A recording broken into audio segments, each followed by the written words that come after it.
Halo, selamat pagi, salam sehat, salam SFD, semangat, fraternitas, Dina. Hari ini berjumpa lagi dengan Ibu Ika Febrina Bruginting dengan mata pelajaran PKK. Hari ini kita akan melanjutkan mata pelajaran kita yang minggu lalu. Untuk lebih lanjutnya, saksikan video berikut ini. Baik, selamat pagi. Hari ini kita akan melanjutkan materi kita. Sekarang kita akan masuk ke bagian C, yaitu menghitung titik impas atau break-even point, usaha makanan khas daerah. Pengertian titik impas atau break-even point dapat diartikan sebagai suatu titik atau keadaan di mana perusahaan di dalam operasinya tidak memperoleh keuntungan dan tidak menderita kerugian.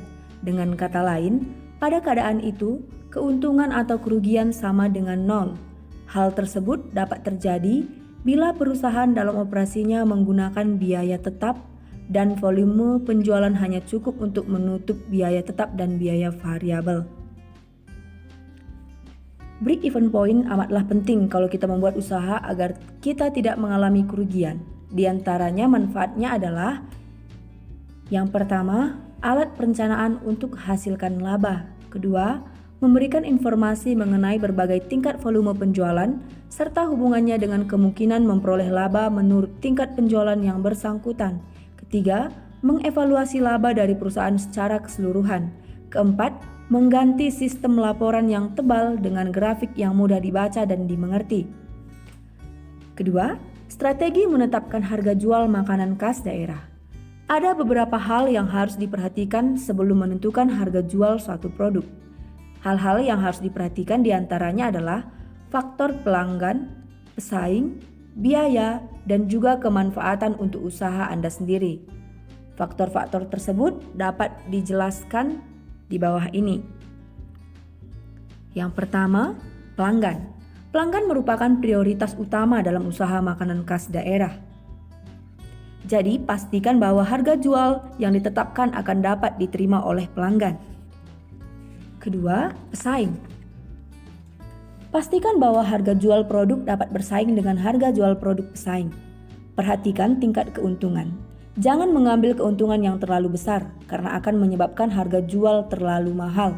Ada baiknya menurunkan tingkat keuntungan sehingga harga yang ditawarkan dapat bersaing dengan harga yang ditetapkan dengan pesaing. Ketiga, biaya.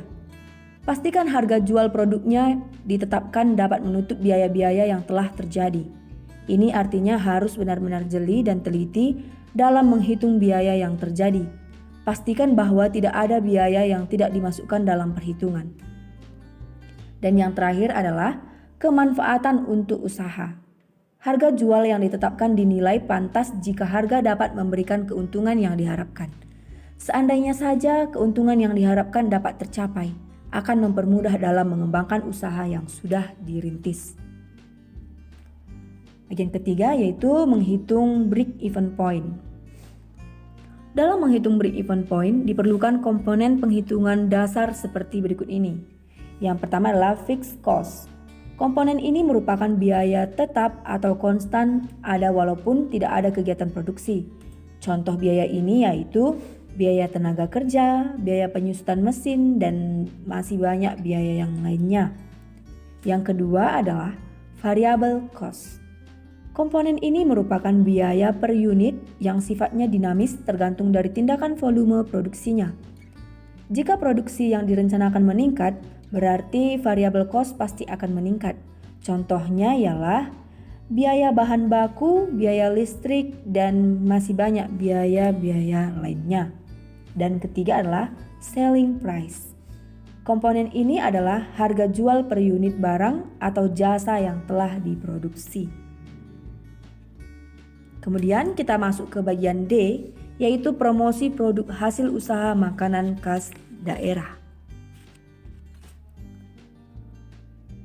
Promosi merupakan salah satu kegiatan pemasaran yang penting dalam upaya mempertahankan kelangsungan hidup usaha serta meningkatkan kualitas penjualan. Secara tidak langsung akan meningkatkan kegiatan pemasaran dalam memasarkan produk yang dihasilkan. Untuk mengkomunikasikan produk ini perlu disusun strategi yang disebut strategi promosi. Itu terdiri dari 4. Yang pertama adalah periklanan atau advertising.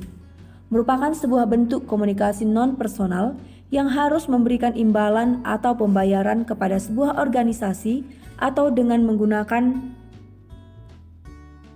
media massa. Yang kedua, promosi penjualan atau sales promotion.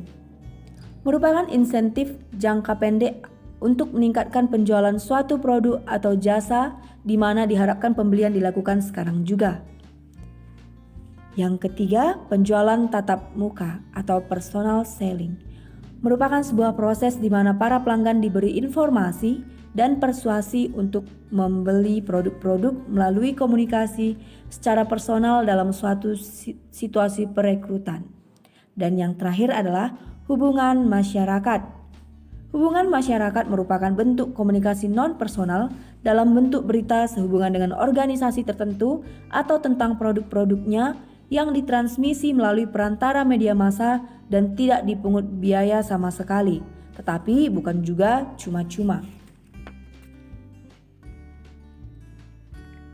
Yang kedua, kita masuk tujuan promosi. Dalam memasarkan sebuah produk, tak jarang para pelaku usaha mengadakan acara khusus untuk mempromosikan produk unggulannya kepada masyarakat. Hal ini penting agar program promosi yang direncanakan bisa sesuai dengan tujuan utama yang telah ditetapkan sebelumnya. Berikut adalah beberapa tujuan utama mempromosikan sebuah produk. Yang pertama, memberikan daya tarik khusus bagi para pelanggan. Di sini maksudnya, promosi penjualan dalam sebuah acara sangat ditunggu-tunggu oleh sebagian besar konsumen. Biasanya, para pelanggan sengaja menanti event promosi sebuah produk untuk mendapatkan penawaran harga yang lebih murah. Kondisi inilah yang menjadi daya tarik tersendiri bagi para konsumen, sehingga mereka tidak segan untuk ikut bergabung dengan antrian yang cukup panjang atau turun langsung berdesak-desakan di lokasi promosi untuk mendapatkan produk unggulan yang sedang diobral besar-besaran. Kedua, meningkatkan angka penjualan. Di sini maksudnya, sebagian besar pelaku usaha sengaja mengadakan kegiatan promosi besar-besaran untuk meningkatkan volume penjualan dan mendapatkan omset besar setiap bulannya. Biasanya strategi ini dijalankan para pelaku usaha yang memiliki stok persediaan barang di gudang cukup melimpah. Jadi, strategi promosi tersebut sengaja dilakukan untuk menghabiskan stok lama atau persediaan barang di gudang serta mempercepat perputaran uang agar bisa segera balik modal. Kemudian, yang terakhir, membangun loyalitas konsumen. Tujuan pelaku usaha mengadakan kegiatan promosi tidak hanya untuk meningkatkan penjualan produk, namun juga untuk membangun loyalitas dari para konsumennya. Hal ini dilakukan untuk menjaring para konsumen yang awalnya hanya sekedar ingin coba-coba menjadi pelanggan tetap yang akan menggunakan produk-produk yang dibuat secara berkelanjutan. Tentunya, untuk mewujudkan tujuan tersebut dibutuhkan strategi promosi jitu. Misalnya saja dengan memberi diskon 25% untuk pembelian selanjutnya, atau memberikan kupon khusus yang bisa ditukarkan dengan produk gratis setelah mengumpulkan 5 buah kupon pembelian. Dengan hadiah menarik, maka konsumen pun semakin senang membeli produk-produk yang ditawarkan. Kemudian masuk ke nomor 3, yaitu manfaat promosi. Promosi perusahaan memang sangat penting karena mempengaruhi hasil penjualan suatu produk atau barang. Dan tentunya itu sangat berdampak besar terhadap berlangsungnya kreativitas suatu perusahaan. Manfaat promosi antara lainnya adalah yang pertama, mengetahui produk yang diinginkan para konsumen. Kedua, mengetahui tingkat kebutuhan konsumen akan suatu produk. Yang ketiga, mengetahui cara pengenalan dan penyampaian produk hingga sampai ke konsumen. Keempat, mengetahui harga yang sesuai dengan kondisi pasaran. Kelima, mengetahui strategi promosi yang tepat kepada para konsumen. Selanjutnya, mengetahui kondisi persaingan pasar dan cara mengatasinya. Dan yang terakhir adalah menciptakan image sebuah produk dengan adanya promosi.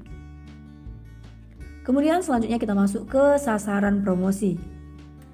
Mempromosikan rumah makan adalah suatu tahapan yang cukup menantang bagi pemilik restoran atau warung makan. Promosi yang dilakukan haruslah tepat sasaran. Siapa yang akan menjadi konsumen utama produk makanan khas daerah yang kita buat? Apakah anak-anak, remaja, atau orang dewasa? Tentunya kita tidak ingin menghambur-hamburkan uang untuk melakukan promosi yang kurang tepat sasaran. Berikut ini beberapa cara promosi rumah makan yang murah tapi tepat sasaran. Itu adalah contoh sasaran promosi. Kita buat contohnya adalah mempromosikan rumah makan. Jadi ada beberapa cara promosi rumah makan yang murah tapi tepat sasaran, antara lain adalah mulut ke mulut atau testimonial. Cara ini merupakan cara tradisional yang masih terbilang efektif hingga sekarang. Cara yang paling mudah adalah dengan mengundang atau datang ke grup arisan ibu-ibu dan berikan contoh produk makanan khas daerah yang sudah dibuat. Berikan kemasan dan rasa terbaik dari contoh makanan tersebut. Tetaplah jaga kualitas produk yang dihasilkan. Jangan sampai contoh yang diberikan lebih baik dari produk yang dijual. Selanjutnya, promosi melalui jejaring sosial. Seperti yang kalian tahu, pada zaman ini sudah tidak asing lagi dengan Facebook, Twitter, YouTube, dan masih banyak jejaring sosial lainnya. Kita bisa mempromosikan suatu produk dari jejaring sosial. Kemudian yang ketiga adalah loyalty programs. Promosi ini berupa pemberian poin-poin pada setiap pembelian. Jika pembeli sudah mencapai poin tertentu, bisa diberikan voucher atau diskon khusus kepada pembeli. Kemudian selanjutnya upselling. Upselling adalah suatu cara mempromosikan suatu produk saat pembeli sedang berinteraksi dengan penjual. Selanjutnya, mengadakan suatu acara. Acara seperti lomba memasak, kursus memasak secara gratis, acara ulang tahun, atau acara anak lainnya. Acara seperti ini bisa menarik pelanggan untuk datang secara sukarela. Berikanlah contoh-contoh makanan atau promosi-promosi kepada pelanggan selama acara berlangsung. Kemudian, selanjutnya email atau mobile marketing. Mintalah alamat email atau nomor handphone pembeli jika ada, untuk memberikan berita terbaru tentang makanan yang dibuat kepada pembeli. Tapi jangan lupa untuk menanyakan kepada pembeli apakah mereka bersedia untuk dihubungi melalui email atau SMS jika terdapat promosi di rumah makan. Kemudian selanjutnya blog atau video. Buatlah blog tentang rumah makan melalui blog gratis seperti Blogger agar rumah makanan yang kita miliki bisa diketahui oleh masyarakat lebih luas. Jika mungkin, buatlah video tentang keistimewaan makanan yang kita buat dan upload di jejaring sosial seperti Facebook atau YouTube, sehingga pembeli merasa tertarik untuk datang ke tempat usaha. Kemudian yang terakhir adalah stiker promosi di tempat-tempat menunggu. Stiker kecil tentang restoran bisa dibuat dan ditempelkan di tempat-tempat umum, terutama tempat-tempat di mana banyak orang menunggu dan antri seperti toilet, halte, dan angkutan kota. Kemudian kita masuk ke teknik promosi. Kalau teknik promosi ini ada beberapa teknik. Yang pertama adalah memberikan kupon. Yang kedua price of deals atau diskon. Yang kedua premium and advertising special.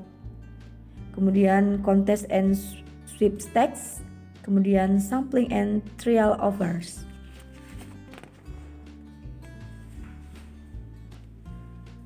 Selanjutnya adalah laporan kegiatan usaha makanan khas daerah. Laporan adalah segala sesuatu, baik itu peristiwa atau kegiatan yang dilaporkan, dan dapat berbentuk lisan ataupun tertulis berdasarkan fakta atau peristiwa yang terjadi. Laporan kegiatan makanan khas daerah dibuat dalam bentuk proposal. Proposal ini yang dibuat bermanfaat untuk, yang pertama, bermanfaat untuk membantu wirausaha untuk mengembangkan usaha dan menguji strategi yang diharapkan dari sudut pandang pihak lain atau investor. Yang kedua, membantu wirausaha untuk berpikir kritis dan objektif atas bidang usaha yang dijalankan.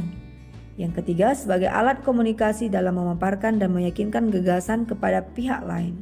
Dan yang terakhir adalah membantu meningkatkan keberhasilan para wirausaha. Yang kedua, ada dia menganalisis laporan kegiatan usaha makanan khas daerah. Dalam menganalisis harus memperhatikan hal-hal sebagai berikut. Yang pertama, menyimak laporan dengan seksama sehingga dapat menangkap informasi yang disampaikan secara utuh dan lengkap serta terperinci. Kedua, memahami isi laporan dari bentuk, isi maupun kebahasan. Ketiga, menguraikan secara detail atau rinci-rinci pokok isi laporan. Keempat, melakukan pengecekan terhadap setiap hal yang dilaporkan secara detail dan cermat. Selanjutnya, tidak mencampur adukkan antara fakta dan opini. Melakukan kajian terhadap kebenaran atau ketepatan hasil laporan. Dan yang terakhir, memberikan suatu pandangan atau pendapat terhadap laporan berdasarkan suatu teori. Yang ketiga adalah membuat laporan. Sebuah format laporan harus memiliki sifat seperti berikut. Yang pertama, mengandung imajinasi. Yang kedua, laporan harus sempurna dan lengkap. Dan yang terakhir adalah laporan harus disajikan secara menarik. Oke. Contoh laporan itu, pembuatan laporan ada di buku paketmu yang di halaman 221. Boleh kalian lihat dan cermati, boleh dipahami ya di situ. Baik, materi kita pada hari ini sampai di sini. Ibu akan mengirimkan tugas di Google Classroom dan jangan lupa dikerjakan dan dikumpul tepat waktu. Dan bagi anak-anak kami yang masih banyak tugasnya yang belum lengkap ataupun bolong-bolong, jadi silahkan dikerjakan dan segera dikumpul ke classroom. Karena kalau misalnya tidak kamu kerjakan, maka nilai dapatmu akan kosong. Terima kasih, salam SFD.